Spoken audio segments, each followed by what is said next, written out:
Check-up no rádio, hoje recebendo o médico veterinário Dr. Robson Góes, doutor dos animais. Seja bem-vindo aqui ao nosso Panorama 95, bom dia. Bom dia, Marcos, bom dia, ouvintes. Prazer estar aqui mais uma vez, Marcos. Problemas dentários em cães e gatos. Quer dizer que até nos animais a gente tem que também se preocupar com os dentes dos animais? Com certeza. A boca, ela é a entrada, né, da nossa vida praticamente, Marcos. Veja bem que nós estamos... Para poder sobreviver, nós necessitamos beber água, nós necessitamos comer, e isso aí vai entrar, evidentemente, pela boca, tá?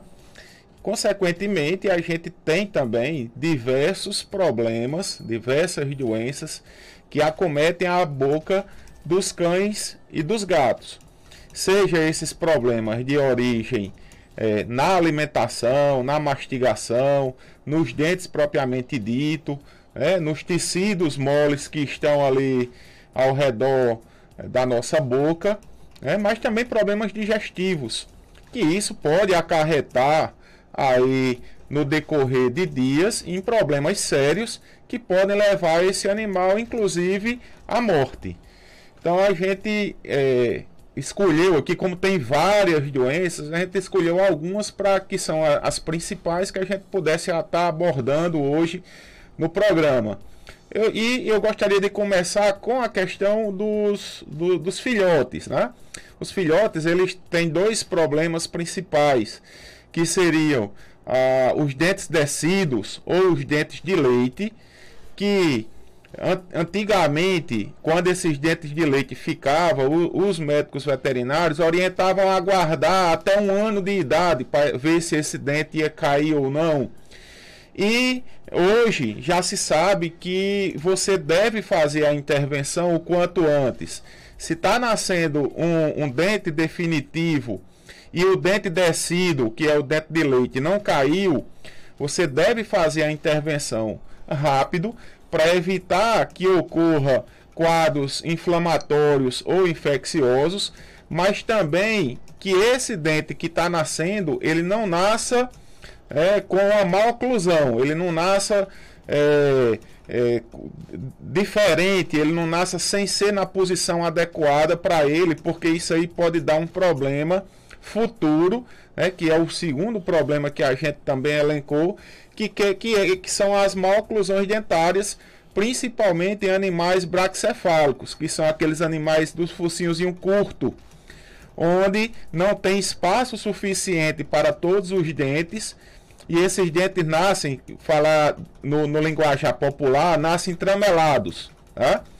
E isso daí faz com que esse animal desenvolva, ao longo da sua vida, uma maior dificuldade na mastigação, uma maior possibilidade do acúmulo de placas dentárias, de alimentos, de placas bacterianas, de alimentos entre um dente e outro, já que não existe o espaço satisfatório, e esse acúmulo dessas bactérias começam a ocorrer a formação dessas placas bacterianas, multiplicação de bactérias que é normal acontecer, mas quando ela começa a produzir em forma de excesso e essas placas bacterianas elas vão calcificando, aí vão formando os cálculos, as placas bacterianas vão formando os tártaros, depois que calcifica, e ocorre aí um processo de periodontite, que seria um processo inflamatório ali da gengiva, começa a ocorrer ali a multiplicação de bactérias, causando um afrouxamento do ligamento que sustenta o dente, é um processo inflamatório ou infeccioso na parte óssea que está ali no dente, a gengiva começa a ficar inflamada e começa a ficar exposta, a furca, que seria uma bifurcação que existe no dente, fica exposto, tendo muitas vezes a necessidade de, mesmo com o tratamento medicamentoso ou com o tratamento periodontal, que seria a remoção desses tártaros, aí você muitas vezes não tem como mais reverter a perda desse dente, fazendo com que esses animais percam muitas vezes todos os dentes da boca. Isso aí é comum em gato, mas em virtude de um problema principalmente de calicivirose, onde ele fica com gengivites recidivantes e entra num complexo de gengivite e estomatite. Aí tem de fazer a remoção radical dos dentes quando necessário e orientado pelo médico veterinário. Mas nos cães é bastante comum em virtude da alimentação, das pessoas não terem o hábito de estar escovando o dente do cão todo dia ou pelo menos uma vez por semana. Marcos, sempre pergunta na clínica, como é que eu posso identificar que o meu cão está com um problema desse na boca? Olha, por incrível que pareça, o principal sintoma que existe, a principal característica que existe é o bafo, é o mau hálito. É aquele cachorro que chega perto de vocês, vixe como ele está com a boca podre, deve ter comido alguma carniça. E muitas vezes não é isso, muitas vezes é ali já um processo inflamatório, uma gengivite, já é um acúmulo de placa bacteriana, já é um excesso de tártaro, né, que calcificou esses alimentos ali. E muitas vezes já é um problema já mais grave, um quadro infeccioso na boca. E esse animal vai apresentar esse mau hálito, ele vai muitas vezes ficar salivando direto, ele vai ficar sem querer comer uma ração mais dura, esse animal ele vai ficar muitas vezes jogando o alimento para um lado da boca. Quando tem um dente comprometido do lado direito, por exemplo, ele tenta mastigar com o lado esquerdo. Ele vai engolir a comida sem mastigar. Ele vai dar preferência a alimentos úmidos. Ele pode apresentar sangramento na boca, que os sangramentos eles podem vir de origem de gengivite, mas também outro problema que existe em boca de cão são tumores, e que nos tecidos moles, no tecido ósseo, que deve ser feita a avaliação clínica pelo médico veterinário. Hoje nós temos as especialidades, nós temos odontólogos veterinários, e quando ele fizer a avaliação dessa boca desse cão ou desse gato, ele vai traçar qual o prognóstico, se vai ser necessário fazer um tratamento periodontal, se vai ser necessário fazer extrações dentárias, se só com medicação você consegue reverter isso, e fazer a orientação necessária para manutenção, porque não adianta você também fazer um tratamento periodontal e não ter a manutenção dessa boca desse cão ou desse gato. Que as pessoas criem o hábito de estarem fazendo as escovações necessárias para diminuir essa quantidade de bactéria que existe na boca e os problemas odontológicos que aparecem em cães e gatos. Aqui no nosso WhatsApp, nosso Vitor manda a foto de uma gata belíssima, né? Olha só. Linda. Só que ela conta o seguinte, Dr. Robson, por que tem gatos que gostam de morder, né? O meu a gente vai alisar e ele já vem logo mordendo. E até em posição de ataque? Não, aí ela está em posição de foto selfie mesmo, de selfie. Aí é beleza pura. Veja bem, Marcos, o gato por si só ele é caçador. Se nós formos reportar os ancestrais dos gatos, todos eles são caçadores. E o gato, ele mesmo tendo sido domesticado, ele ficou com instinto de caça. A forma dele tentar partir para morder é um instinto de caça, é uma brincadeira que ele aprendeu. Se você for ver os gatos brincando, todos eles brincam de forma de morder. Um parte para o outro, e morde no pescoço, morde na pata. É um instinto que ele tem. A dica que eu dou procure brincar mais, procure desestressar muitas vezes esse animal. Tem umas varinhas com as penas, tem uns brinquedinhos que você dá para o gato para ele ficar brincando, e você vai interagir com ele e, consequentemente, vai diminuir aí esse nível de estresse ou esse nível de brincadeira que ele está aí apresentando. Acho muito difícil ser de forma agressiva. É mais aí uma questão de chamar a atenção para brincar. Quer dizer que o animal, quando ele pode chamar a atenção do dono também o agredindo, sendo bravo, por exemplo? Não, sendo bravo é totalmente diferente. Na hora que ele parte para você, no intuito de morder, mas a mordedura, ela não é uma mordedura agressiva, e você vê que ali é um instinto de brincadeira, é uma coisa, Marcos. Agora, na hora que ele parte para lhe morder, aí não, é agressão, aí é totalmente diferente, aí é um distúrbio comportamental. Ok, tem mais pergunta aqui chegando. Bom dia. Bom dia, Marcos Danta, e bom dia, Dr. Robson. Eu gostaria de saber com quantos meses a pessoa pode fazer a cirurgia em gatas para ela não ter gatinhos. E aí, Dr. Robson? Olha, eu particularmente, Marcos, a partir dos 5 meses de idade é quando eu oriento, porque a gata, ela em média entra no cio com 5, 6, 7 meses de idade. Se você puder aguardar que ela entre no primeiro cio e faça após o primeiro cio, seria o ideal, porque ocorria a regulação da parte hormonal dele. Tem alguns estudos hoje que mostram que regularia a parte de algumas estruturas que existem no corpo. Mas outros trabalhos mostram que se você castrar antes do primeiro cio, a possibilidade do aparecimento de tumores de mama em fêmeas aí cai para 0,5%. Então fica a gente nesse meio dos estudos, né? Uns mostram que atrapalha a parte de crescimento se você castrar antes do primeiro cio e a parte da formação de alguns órgãos, e outro diz que diminui a possibilidade do aparecimento de tumor de mama. Mas eu sempre oriento por volta dos 5 meses de idade. O Vitor manda aqui a foto aqui do cachorrinho dela e pergunta: Dr. Robson, esse ferimento aí, né, na mimosa, ela é uma cadela de rua, não é minha, mas eu com umas colegas damos de comer e ela se coça muito e chega a sangrar, e aí? Olha, essas dermatites, a foto que ela apresenta é uma dermatite. Essa dermatite, ela pode ser de origem diversas, aí pode ser de origem bacteriana, fúngica, pode ser aí uma sarna demodéxica, mas também pode ser doenças secundárias, que uma delas que a gente pode estar citando em animais de rua, que é bastante comum, são lesões por leishmaniose, por calazar.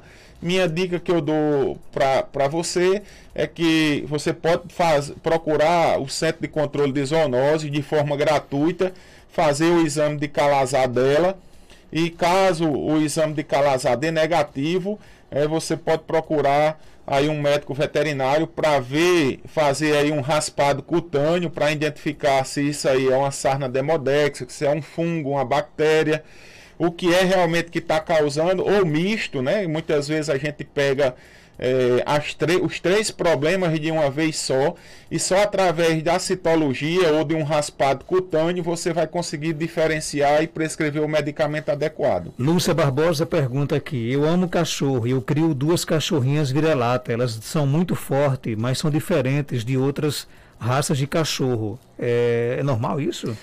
O vira-lata, Marcos, na verdade nós chamamos uma nomenclatura, chama SRD, que é sem raça definida, e outro chama Mirex, que seria misturado, né? Então, assim, a gente não tem como definir qual aquele cão cruzou com qual cadela e que nasceu qual filhote. Hoje existe o cão brasileiro, mas ele já vê um cruzamento afinado de cão para cão da mesma raça. Eu chamo sem raça definida, Marcos, mas todos eles SRD, mas todos eles transmitem o mesmo carinho, transmitem o mesmo amor, independente de raça, independente de cor, independente de sexo. Eles transmitem para a gente aquele conforto, aquele acalento, aquele carinho. E eu também, do mesmo jeito que a senhora adora cães, eu também adoro. Dr. Robson, o que eu posso fazer? Meu cachorro tem 1 ano e ele solta muito pelo, né? Faz uns 3 meses que ele está com uma queda de cabelo enorme. E aí? Olha, a queda de cabelo em filhote, ela é normal. O cão, ele todo dia nasce pelo e todo dia cai pelo. Isso aí é normal acontecer. Principalmente os cães filhotes, onde eles têm a troca de pelo, que é a troca do pelo que ele nasceu e para a pelagem que ele vai ficar de forma definitiva no seu corpo. Também a gente tem de estar atento a isso. O que eu oriento é que quando o seu cão está caindo pelo e no local está ficando avermelhado, está ficando áreas de alopecia, o que é isso? Áreas sem pelo. Se você está vendo presença de caspa, né, odor, alguma ferida, se esse cão está lambendo muito essa área, então significa dizer que ali tem um problema dermatológico e que você vai ter de investigar se isso aí vai ser sarna, fungo, bactéria, se é um problema endócrino. Por exemplo, problemas de tireoide podem causar áreas de alopecia. Então isso daí vai fazer com que você desperte e procure um médico veterinário para que ele possa avaliar e fazer o prognóstico, o diagnóstico e o tratamento adequado. Tem mais pergunta aqui chegando, bom dia. Doutor Robson, bom dia, doutor Robson, e bom dia, Marcos. Eu tenho uma gatinha que ela tá com uns 6 a 7 anos, mais ou menos. E de uns tempos para cá, ela começou a ficar sem querer comer, porque eu notava quando ela ia comer a raçãozinha de grão, eu notava que doía nos dentinhos dela. Então já faz bastante tempo que a gente dá a ela corte e trate. Isso é prejudicial ela tomar direto, porque se a gente passar uns 3 ou 4 dias sem dar esse remedinho a ela, ela fica sem conseguir comer a ração de grão. Porque eu dou o sachêzinho e dou a de grão. Aí se ela ficar sem tomar esse remédio de 3 a 4 dias mais ou menos, aí ela já não consegue comer o grão. E aí, doutor Robson? Bom dia, principalmente a senhora. Veja só, esses problemas em gatos, eles estão principalmente, existem outras doenças que causam esse problema de gengivite, né, em gatos, mas ele está principalmente atrelado à calicivirose. Ela dá esse quadro de gengivite, esse animal começa a apresentar processo inflamatório na boca, começa a apresentar dor e fica realmente sem querer comer. Quando a senhora diz que dá cortitrate ao seu cão, o cortitrate é um produto à base de dexametasona, que seria um antibiótico corticoide. E ele teria um efeito nesse animal. Porém, ele causa outros problemas no corpo, principalmente se você faz uso contínuo. Principalmente problemas nas glândulas adrenais e na tireoide. E também ele pode baixar a imunidade desse animal, favorecendo o aparecimento de infecções bacterianas. Então tem de estar atento, a senhora deve ver aí, rever, para ver se realmente é necessário fazer essa medicação que a senhora está utilizando, que quem vai dizer aí vai ser um médico veterinário, que examine realmente a boca do animal da senhora e veja se o tratamento vai ser medicamentoso ou se vai ser um tratamento, por exemplo, de fazer uma exodontia, de extrair, de retirar os dentes dessa gata para que ela possa ter uma qualidade de vida melhor.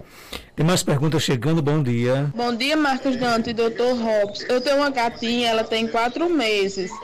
Aí, doutor, eu queria saber quanto é tempo que eu tenho que castrar ela, porque eu adotei ela da rua. Aí eu não sei, doutor. Você pode me explicar? E aí? A orientação é que castre por volta dos 5 meses de idade. Porque se você deixar para castrar com 6, com 7, ela já pode estar entrando no cio. A gata, ela entra no cio muito precoce. Eu conheço gatas que entraram no cio com 4 meses de idade, mas a média é em torno de 5, 6 meses de idade, ela está entrando no primeiro cio. Tem mais perguntas? Bom dia. Bom dia, Marcos. Bom dia, doutor. Eu queria saber do senhor, tem um cachorro vira-lata, é um cachorro de caça, e ele está cheio de carrapato. Queria que o senhor me dissesse qual é o remédio para combater esses carrapatos. E o cachorro ele já tem 6 anos. Mais um SRD. É bastante comum, Marcos. Por incrível que pareça, hoje as pessoas não estão mais ligando tanto para a questão da raça, né? Se é um cachorro de raça, eles querem criar um cachorro como forma de carinho, como forma de atenção, e tá bastante com as ONGs também. Aí tem diversos animais para serem adotados nas ONGs. Procurem as ONGs aí que você vai encontrar lindos animais, cães, gatos, para serem adotados. Veja só, Marcos, a pergunta dela aí quanto à questão de carrapato. Carrapato é uma coisa preocupante, porque muitas vezes as pessoas se preocupam apenas com o carrapato em si, com o ectoparasita que está ali causando visualmente um problema ali no cão. Mas o carrapato ele transmite diversas doenças para os cães. Aí que principalmente o que nós chamamos de doenças do carrapato, né? Que seria erliquiose, anaplasmose, babesiose, doença de Lyme, aí tem aí ainda o hepatosum, tem diversas doenças que causam. E a preocupação aí nessa situação é que esses animais não tenham o carrapato, porque tendo um carrapato apenas, se ele tiver infectado, ele vai transmitir para o cão essas doenças. Mas uma vez o animal com carrapato, aí a senhora vai ter de lançar mão de diversos produtos que existem no mercado. Particularmente eu gosto muito do Bravecto, que ele dá 3 meses de proteção. Mas nós temos também o Simparic, que é muito bom, o Credelli, que é muito bom. Tem produtos tópicos, por exemplo, o Frontline, que são produtos que você aplica tanto por on como spray. E esses produtos aí vai dar uma proteção, dependendo do produto que você utilize, de 30 até 3 meses de proteção. Então você tem de estar atento a isso, porque uma vez o animal com carrapato pode ele ter adquirido doenças e que pode essas doenças acarretar até a morte desse animal. Dr. Robson, eu crio porco. Tem uma porca que já tem 6 meses e ela está no cio. Pode botar para ela tomar cria? É verdade que pode atrasar o crescimento dela? Pode sim, Marcos. Veja só. Quer dizer, pode atrasar o crescimento. Porque pode sim. São duas perguntas. Eu não oriento colocar fêmeas que sejam animais de produção se elas não tiverem o peso adequado. Essa questão de idade não leva-se mais em consideração. Se o animal, por exemplo, uma novilha, minha novilha tem 1 ano de idade, mas se ela tiver 320 quilos de peso vivo ou 360 quilos de peso vivo, pode botar para cruzar que não vai ter problema reprodutivo nenhum. Agora, se ela tem um animal pequenininho, aí não indica você botar para cruzar porque ela vai ter dificuldade de parto. Do mesmo jeito para a porca, para a ovelha, para a cabra, se ela tiver o porte adequado, se ela tiver o tamanho satisfatório, o peso ideal, não tem problema nenhum de botar para cruzar, porque ela vai conseguir gestar e conseguir parir. A questão de você botar ela novinha demais é porque ela vai atrasar o crescimento devido à alimentação que ela destinaria para o seu crescimento, ela vai destinar para o crescimento dos fetos. Consequentemente, ela não vai ter estrutura ou desenvolvimento satisfatório para que tenha um parto ideal, um parto satisfatório. Então, eu nunca oriento, se ela não tiver o peso adequado, eu não oriento que você coloque ela para cruzar no primeiro cio.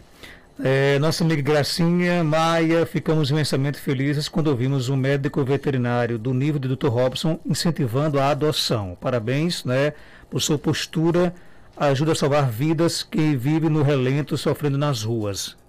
É bom adotar, né? Marcos, é bom adotar. E uma coisa interessante, eu digo aqui direto, os animais que estão na rua, eles não estão na rua lá porque quiseram estar. Alguém, de forma irresponsável, jogou eles lá. Isso daí, hoje, caracteriza crime, você fazer abandono de animais. Eu venho lutando há muito tempo para que sejam implantados programas de posse responsável nos municípios. A gente vem tentando elaborar esses programas, esses projetos de posse responsável. Demanda muito tempo, muito desgaste da gente.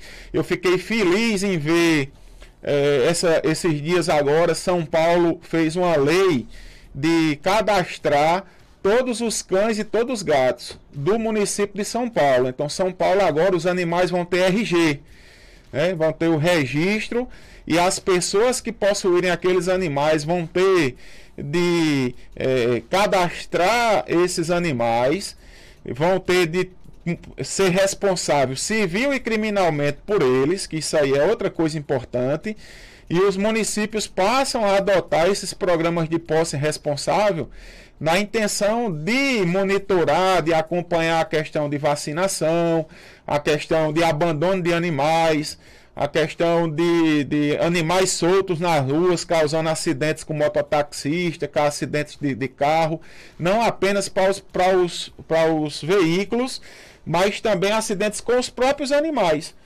E isso daí vem fazendo com que as pessoas tenham uma atenção melhor, e eu acho que é o futuro desses animais de rua e dos animais que existem, da população em geral, é a implantação dos programas posse responsável. Há muitos anos eu venho com essa bandeira, venho lutando, venho falando da implantação desses programas de posse responsável, e espero que um dia a minha voz, que vem aí há muitos anos falando isso, alguém escute e alguém põe em prática. Tem mais pergunta aqui chegando. Bom dia. Eles são filhos de uma gatinha de rua. Eu dou cobertura a ela. Aí ela teve eles aqui na minha casa.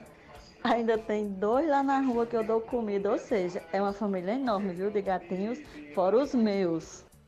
Nossa amiga Liduína mandou para cá a foto dos gatinhos que ela adotou. Ela corre. Isso, Liduína. Olha, eu sempre dou os parabéns, Marcos, para uma pessoa que acolhe, para uma pessoa que adota animais. A gente tem de ter esse carinho, essa atenção. Lembrando que essa questão de você também tá simplesmente pegando o problema, Marcos, e colocando em um local, também não é forma adequada. A forma adequada é a gente partir para orientar as pessoas para fazerem as castrações dos seus animais. Quem não quer sua fêmea para reprodução, castre ela, porque muitas vezes você vai pegar um problema na sua casa e vai levar para o vizinho ou vai levar para outro local quando você faz esse abandono desses animais. Tem mais perguntas? Bom dia. Bom dia, Marcos Danta. Bom dia, Dr. Robson. Dr. Robson, me tira uma dúvida. Eu tenho um casal de dálmata e o meu cunhado ensinou a gente dar pílula do dia seguinte para a cachorra quando ela entrar no cio. E a gente faz isso, assim que a minha cachorra entrar no cio, a gente dá a pílula do dia seguinte, com 1 ou 2 dias o cio dela passa. Para a gente não dar injeção, para futuramente ela não ter um câncer, a gente dá a pílula do dia seguinte. A pílula do dia seguinte faz mal para ela, vai fazer mal para ela no futuro ou não? E se eu posso continuar dando a pílula do dia seguinte ou eu paro de dar? E aí, doutor Robson? Olha, minha orientação, essa pílula do dia seguinte, Marcos, ela é um produto utilizado em humanos. Então eu não vou ter aqui nenhum relato, eu não vou ter nenhum trabalho científico aqui para dizer a você se você está errada ou certa. Porque como ele é um produto destinado para uso humano, eu não tenho esse argumento de dizer em animais. Nós não temos ela para animal, tá? A minha dica para você é, se você tem uma fêmea em casa e você não quer ela para reprodução, faça a castração dela ou faça a castração do macho, para que você não tenha aí uma gestação indesejada, que pode num cio dela aí existir a possibilidade dessa pílula não fazer efeito, ela cruzar e você ter uma gestação aí indesejada nessa fêmea. Dr. Robson Góes, ele é médico veterinário, está na Clínica Veteripet, na Rua Augusto Monteiro, 569, aqui no centro de Caicó. Telefone 3421-1263. Você pode seguir, inclusive, a Veteripet no Instagram, instagram.com/veteripet. Obrigado por sua participação. Obrigado, Marcos, e um bom final de semana a todos. 7h56, confirmando 7h56, volto já.